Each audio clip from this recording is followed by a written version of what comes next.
Video එක පොඩ්ඩක් advance මට්ටමින් කතා කරන වීඩියෝ එකක්. ඒකින්ද පොඩ්ඩක් ඉන්ට්‍රස්ට් එකක් තියෙනවා නම් ඔයගොල්ලෝ මෙතනින් එහාට මේ වීඩියෝ එක දිගටම බලන්න. ඔටෝමොබයිල් කරන ඔයගොල්ලොන්ට තියෙන ලොකුම දෙයක් තමයි මේ ඔටෝමොබයිල් ස්කෑනර්ස් වැඩ කරන්නේ කොහොමද කියන එක ගැන පුංචි අවබෝධයක් ලබා ගන්න. මේක වාහන රිපෙයාර් කරන්න අවශ්‍ය වෙන දැනුමක් නෙමෙයි මම මේ දැන් මෙතනින් එහාට කතා කරගෙන යන්නේ. ඔයගොල්ලෝ දැකලා තියෙන්නේ මේ පුංචි ස්කෑනර් එක. මේකේ චිප්සෙට් එක අපි කියනවා ELM 327 කියලා. මේක තමයි මාකට් එකේ අඩුවෙන්ම ගන්න තියෙන ඩයග්නොස්ටික් ස්කෑනර් එක. ඉතින් මේක OBD2 ප්‍රොටෝකෝල් එක තමයි සපෝට් කරන්නේ. මේක CAN හරහා ගොඩක් මොඩියුල්ස් රීඩ් කරන්න පුළුවන්. ඉතින් මට හිතුණා පොඩ්ඩක් මේ ELM එකක් අපේ කම්පියුටර් එකට සම්බන්ධ කරගෙන අපිටම software එකක් ලියන්න පුළුවන්ද? මේගොල්ලෝ මේ ඉන්ටර්නෙට් එකේ ගොඩක් softwares තියෙනවා. ඒතකොට අපිට මේක වැඩ කරන විදිය ගැන පුංචි අවබෝධයක් ලබා ගන්න පුළුවන්ද කියලා. ඉතින් ඒකට මම පාවිච්චි කරා මෙතන තියෙනවා Prius 3rd generation ECM එකක්. ඒක CAN line හරහා මම ELM 327 එකට හයි කරා. මෙන්න මේ ELM 327 එක ඇත්තටම ගොඩක් සපෝට් කරනවා මදි මේක. ඉතින් ඒ නිසා මෙන්න මේකත් ELM 327ම තමයි සාමාන්‍ය රුපියල් 5000කට අඩුවෙන් ඔයගොල්ලෝ මේක ගන්න පුළුවන්. මේක Wi-Fi හරහා මම Wi-Fi හරහා මේකට කනෙක්ට් කරා. Wi-Fi හරහා මැෂින් එකට කනෙක්ට් කරලා තියෙනවා. එතකොට දැන් මම මැෂින් එකත් එක්ක කනෙක්ට් කරගන්නේ Wi-Fi.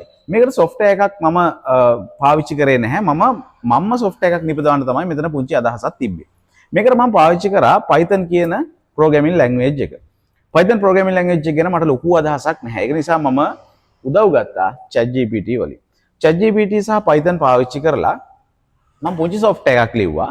ඔයගොල්ලෝ දන්නවා ඇති මෙතන OBD2 protocol support කරනකොට මෙතනදී අපිට මෙයා යවනවා කෝඩ් එකක් ECM එකට කනෙක්ට් වුණාට පස්සේ ECM එකෙන් එකට උත්තරයක් එවනවා. අපි ඉල්ලුවා temperature sensor value එක එවන්න කියලා. ECM එකෙන් මෙයා යවනවා මේ tool එකෙන් යවනවා value එකක්. ඒ value එකට මෙයා උත්තරයක් දෙනවා අනිත් පැත්තට. මෙන්න මේවට අපි කියනවා PID කියලා. මෙන්න මේ PIDs list එකක් තියෙනවා OBD2 protocol එකක් ගත්තොත්. ඉතින් basic අවස්ථාවක් මම මේ කතා කරන්නේ. එතකොට මේකට හැදෙන කෝඩ් එක මම VS Code කියලා තියෙනවා Microsoft VS Code එකේ කෝඩ් එක ලියලා Python වල Tkinට ඒ කියන්නේ ඒකේ GUI එකක් හදන්න පුළුවන් මම ඒකත් හැදුවා මම ඔයාලට පෙන්නන්නම් පොඩ්ඩක් මේකේ software එක මෙන්න මේ විදිය මම මේ OBD GUI කියන එක මේ බලන්න කෝඩින් ටික මෙතන line 252කට ඇවිල්ලා තියෙනවා මේ තියෙන්නේ මේකේ කෝඩින් එක ඉතින් මේ කෝඩින් එක මම run කරොත් මෙන්න මෙතනින් මට පුළුවන් මේ කෝඩින් එක run කරන්න run කරාට පස්සේ ආ මෙන්න මෙතන connect වීගෙන යනවා පේනවාට okay කියලා මෙන්න මේ වගේ ELM Wi-Fi connected successfully කියලා වැටෙනවා මෙන්න මෙතන මේ විදිහ මට graphical user interface එකක් හම්බ වෙනවා මෙතන මෙයා පෙන්නනවා මේ protocol එක සම්බන්ධ වුණේ ISO 15765 CAN එක හරහා තමයි connect වුනේ කියලා celsius value එක මම මෙතන දැන් read කරොත් read temperature data කරොත් එයා මෙන්න මෙතන -40 පෙන්නනවා දැන් මේ කලබල වෙන්න අවශ්‍ය කරන්නේ නැහැ -40 පෙන්වන්න හේතුව තමයි මේකේ sensors high කරලා නැහැ. ඔයාලා දන්නවා Toyota එක සාමාන්‍යයෙන් workshop manual එකක් read කරොත් open circuit නම් -40 short නම් 140. ඉතින් ඒක තමයි Toyota manual එකේ තියෙන්නේ. ඉතින් ඒකට අනුව මෙයා මේ PID එක read කරලා ගත්තා. ඉතින් මෙතන තියෙනවා read confirm DTC කියලා diagnostic trouble code. මම ඒක read කරොත් මෙයා පෙන්නනවා no valid DTC response කියලා. ඔයා මේක professional scanner එකක් දැනට think tool එකකට ගැහුවත් මේ වගේ diagnostic code මේ DTC මේකේ පෙන්වන්නේ නැහැ හේතුව තමයි මෙයා safe mode ඉන්නේ මේකට කෙලිම අනිත් connection මුකුත් සම්බන්ධයක් නැති නිසා මෙයා ඇත්තටම පෙන්වන්නේ නැහැ මේක මේ PS එකට තිබ්බ කතන්දරයක් ඉතින් මට ඔයගොල්ලෝ පෙන්වන්න ඕන උනේ මෙතනදී මොකද්ද වෙන්නේ මම මේ බටන් එක ක්ලික් කරාට පස්සේ මෙයා යවනවා මෙයාට PID number එක මේ PID number එක ගැන පුංචි අදහසක් ගන්න මම ඒක දන්නෙත් නැත්තම් මට ඒකටත් අපිට ආපහු ChatGPT එක පාවිච්චි කරලා ගන්න පුළුවන්. මම මෙතන PID numbers ටිකක් coolant temperature එක නම් ගන්නෙ. යා 0.105 කියන PID එක තමයි මේක යවන්න ඕන. ඒතර ඒ PID එක තමයි අපි Wi-Fi through යවන්නේ. ඉතින් ඒක calculation decode කරලා. ඔයාලට පේන්නේ නැති මෙන්න මෙතන මේක ගත්තොත් මේ තියෙන PID එක මෙන්න මෙතන තියෙනවා 0105 කියන PID එක හැදෙන්නේ 01 කියන mode එක. mode එක 01 කියන්නේ live data. ඒ කියන්නේ mode 9ක් තියෙනවා live data mode එක ඒ වගේ mode DTC mode එක ඒ විදිහට ඒකේ 05 කියන PID එක තමයි coolant temperature. ඉතින් මේ PID list තියෙනවා ගොඩක් ගන්න.